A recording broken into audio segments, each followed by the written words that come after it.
स्वागत है आप सभी का हमारे YouTube चैनल ज्ञान गंगा हिंदी में। और आज हम लोग बात करने वाले हैं लोकतंत्र का बृहत्तर अर्थ, यानी लोकतंत्र का विस्तारित अर्थ हम लोग इसको जानेंगे। जब हम इस पाठ की शुरुआत किए थे तो हम लोगों ने इसका एक लाइन में हम लोगों ने इसकी परिभाषा देखी थी कि जनता द्वारा चुनी हुई सरकार को लोकतांत्रिक सरकार कहते हैं। लेकिन इस अध्याय की चर्चा में हम जब आगे बढ़े तो हम लोगों ने बहुत सारी लोकतांत्रिक विशेषताओं को देखा।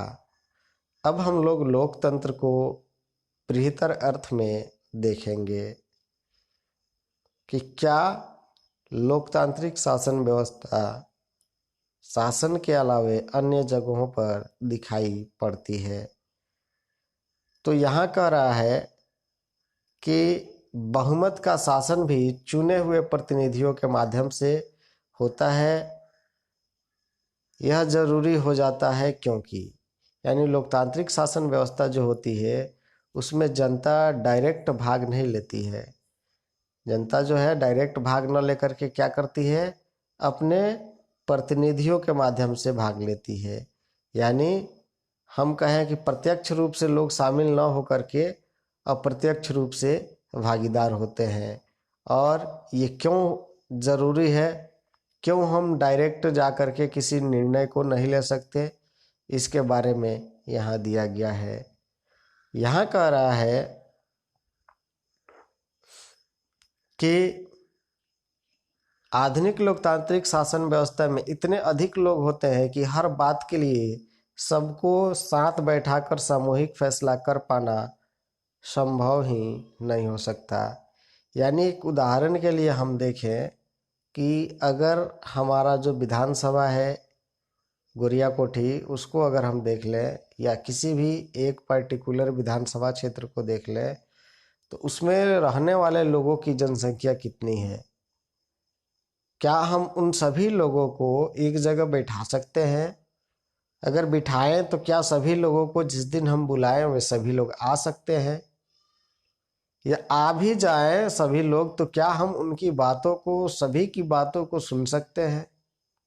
निश्चित तौर पर यह ऐसा कर पाना संभव नहीं है। अगर यह संभव हो तो हर नागरिक के पास हर फैसले में भाग लेने का समय, इच्छा, योग्यता और कौशल नहीं होता। अगर सब लोग एक जगह इकट्ठा भी हो गए तो कोई ज़रूरी नहीं है कि सभी आदमी को जब हम बुलाएं तब वे तैयार हो जाए। कुछ लोगों को उसमें इच्छा भी नहीं हो सकती है कि चलो जी हम नहीं आएंगे। अगर आने के लिए कुछ योग्यता रख दी जाए तो सब लोगों के पास वो योग्यता ना हो। अगर योग्यता रखते भी हों या उनके पास समय भी हो तो हो सकता है कि उनके पास कौशल ना हो, बोलने के तरीके ना हो। तो ये ऐसा कर पाना बहुत ही असंभव लग रहा है। यानी प्रत्यक्ष लोकतंत्र न हो करके अप्रत्यक्ष लोकतंत्र संभव है।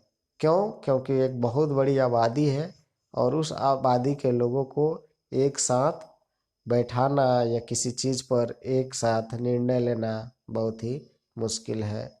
हाँ, अगर क्षेत्र छोटा हो, जैसे अगर हम बात करें आम सभा की, तो आम सभा जो है एक साथ किया जा सकता है क्योंकि उसके लिए ज़्यादा जगह की ज़रूरत नहीं है, क्योंकि ज़्यादा जनसंख्या नहीं होती है और ऐसी स्थिति में वहाँ सभी लोग एक साथ बैठ कर के निर्णय ले सकते हैं।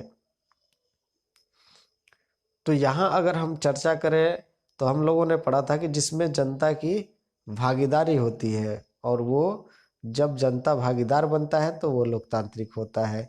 तो यहाँ हम देख रहे हैं कि इस उदाहरण से कि जनता डायरेक्ट जो है भागीदार नहीं हो रही है। जनता किसके द्वारा भागीदार हो रही है? अपने प्रतिनिधियों के द्वारा भागीदार हो रही है। तो इस आधार पर हम देखें तो ये हम समझ सकते हैं कि लोकतांत्रिक और गैर लोकतांत्रिक सरकार में हम क्या कर सकते हैं, केवल अंतर स्पष्ट कर सकते हैं। किसके माध्यम से? तो हमारी जो निम्नतम ज़रूरतें थी कि जनता द्वारा चुनी जाए, उसमें विभिन्न पार्टियों को मौका मिले, तो इन सारे चीज़ों के आधार पर हम लोकतंत्र की सामान्य विशेषताओं को जान सकते हैं। लेकिन ज़रूरी नहीं है कि हमने जो सरकार चुना है वो सभी कामों को सही तरीके से कर पा रही है। तो इसके लिए भी यहाँ देखना हो जाता है कि कौन जो है अच्छी लोकतांत्रिक शासन व्यवस्था है और कौन जो है सामान्य शासन व्यवस्था है। यानी कौन लोकतांत्रिक शासन व्यवस्था बहुत अच्छा कर रही है और कौन जो है अच्छा नहीं कर रही है। यहाँ दे रहा है कि कई बार हम लोकतंत्र का प्रयोग सरकार के अलग अलग संगठनों के लिए करते हैं। जरा इन चीज़ों पे गौर करें। यानी लोकतंत्र जो होता है केवल राजनीति में ही नहीं, अन्य कई जगह हम इस्तेमाल करते हैं। जैसे करें हम लोग परिवार काफ़ी लोकतांत्रिक है, यानी हम लोग का परिवार जो है काफ़ी लोकतांत्रिक है। जो भी फैसला होता है हम सभी साथ बैठकर आपसी सहमति से लेते हैं और मेरा विचार भी उतना महत्व रखता है जितने मेरे पिताजी का।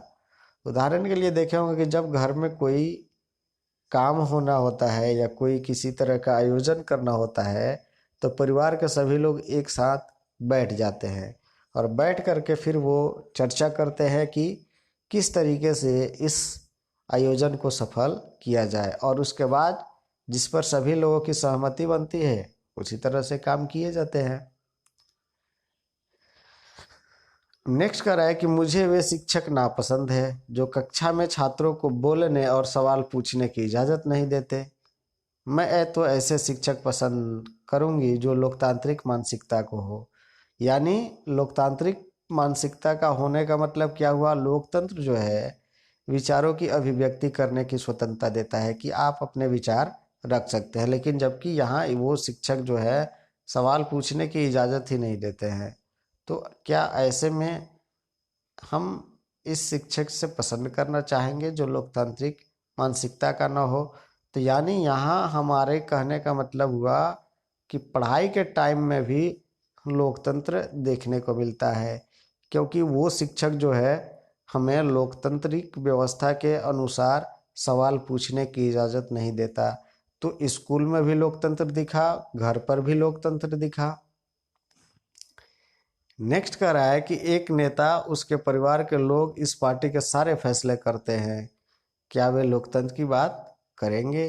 यानी कई बार आप लोगों ने देखा होगा कि परिवारवाद का आरोप लगते रहे हैं बहुत से ऐसे पार्टियों पे। तो वो पार्टियां जो है क्या करती हैं? फैसले करती हैं। तो क्या वे फैसले हम मानेंगे कि सभी लोगों के फैसले हैं? क्या हम उसको मानेंगे कि वो फैसले जो है सभी लोगों के हैं? तो निश्चित तौर पर हमारा सवाल का यही जवाब होगा कि नहीं। अगर उस तरह की व्यवस्था होती है तो हम उसको लोकतांत्रिक नहीं मानेंगे। वो आगे कह रहा है कि लोकतंत्र शब्द का इस तरह का प्रयोग फैसले लेने के बुनियादी तरीके को उजागर करता है। यानी लोकतांत्रिक जो फैसले होते हैं वो सभी लोगों के विचार विमर्श के बाद होते हैं और उस विचार विमर्श होने के आधार पर चाहे वो सरकार हो या परिवार हो उन सब पर लागू या किसी संगठन में हो, यानी जब उस पर सभी लोगों के द्वारा अपने अपने विचार व्यक्त किए जाते हैं तो विचार करने के बाद ही उस फैसले को लागू किया जाता है। तो इस तरीके से हम लोगों ने देखा कि लोकतंत्र केवल शासन में ही नहीं बल्कि हमारे जीवन के हर क्षेत्र में हो सकता है। अब यहाँ कह रहा है कि कई बार हम लोकतंत्र शब्द का प्रयोग किसी मौजूदा सरकार के लिए न करके कुछ आदर्शों के लिए करते हैं। जैसे हम लोग बहुत बार भाषण में देते हैं और कहते हैं कि ये चीज़ें जो है लोकतांत्रिक नहीं है, लोकतंत्र के लिए ये चीज़ें ज़रूरी है। तो आइए देखते हैं। जैसे कहते हैं कि देश का वास्तविक लोकतंत्र तब आएगा जब कोई भी व्यक्ति को भूखे पेट सोने की ज़रूरत नहीं होगी।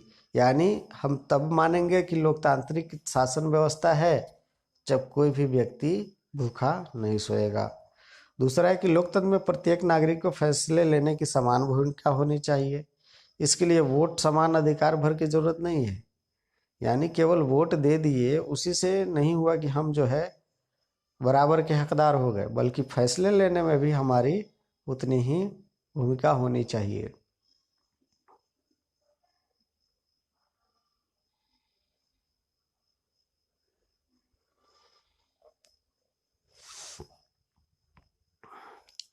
यानी सभी नागरिकों के लिए सूचना उपलब्ध हो, बुनियादी शिक्षा हो और संसाधन और पक्की निष्ठा होनी चाहिए। ये चीज़ें हैं तो हम मानेंगे कि सभी के लिए लोकतांत्रिक शासन व्यवस्था है। तो इस तरीके से हम लोग देखते हैं कि इन चीज़ों पर अगर हम परखना शुरू कर दें तो किसी भी देश में लोकतांत्रिक शासन व्यवस्था नहीं मिलेगी। यानी जहाँ इस तरीके की भागीदारी जनता को मिले, ऐसा मिल पाना बिल्कुल संभव नहीं है। तो जब बिल्कुल संभव नहीं है तो हम इसको अब क्या कर सकते हैं? तो इसको यही कर सकते हैं कि हम इसमें दो तरीके से इसका विभाजन कर सकते हैं और देख सकते हैं कि कौन जो है काम चलाऊ लोकतंत्र है और कौन अच्छा लोकतंत्र है। तो इस किताब के माध्यम से हम लोग जो है लोकतांत्रिक शासन व्यवस्था के कुछ बुनियादी तरीकों और संस्थाओं के बारे में पढ़ा। अगले साल आप लोकतांत्रिक समाज और अपने लोकतंत्र के मूल्यांकन के तरीकों में और ज़्यादा बातें जानेंगे। इस समय हमें सिर्फ इतना याद कर लेना है कि लोकतंत्र जीवन के अनेक पहलुओं, है ना, कई रूप ग्रहण करता है। यानी समानता के आधार पर चर्चा और विचार विमर्श के बुनियादी सिद्धांत को माना जाए तो लोकतांत्रिक ढंग का फैसला भी कई तरह का हो सकता है। यानी अगर हम देखें, हम अपने समाज के तौर पर समानता के तौर पर विचार विमर्श करके तो हम यह पाएंगे कि कई तरीके के फैसले लोकतंत्र में किए जाते हैं। और दुनिया के लोकतांत्रिक शासन व्यवस्थाओं में सबसे आम रूप से लोगों द्वारा चुने हुए प्रतिनिधियों के माध्यम से शासन चलाना, और इसमें क्या कर रहा है कि सबसे आम रूप से, यानी जो प्रतिनिधियों के माध्यम से शासन का संचालन होता है उसको हम लोकतांत्रिक पढ़ लेते हैं। अब कह रहा है कि जब हम अध्याय 4 को पढ़ेंगे तो ये जानेंगे इसको विस्तार से कि किस तरीके से जनता के द्वारा शासन का संचालन किया जाता है।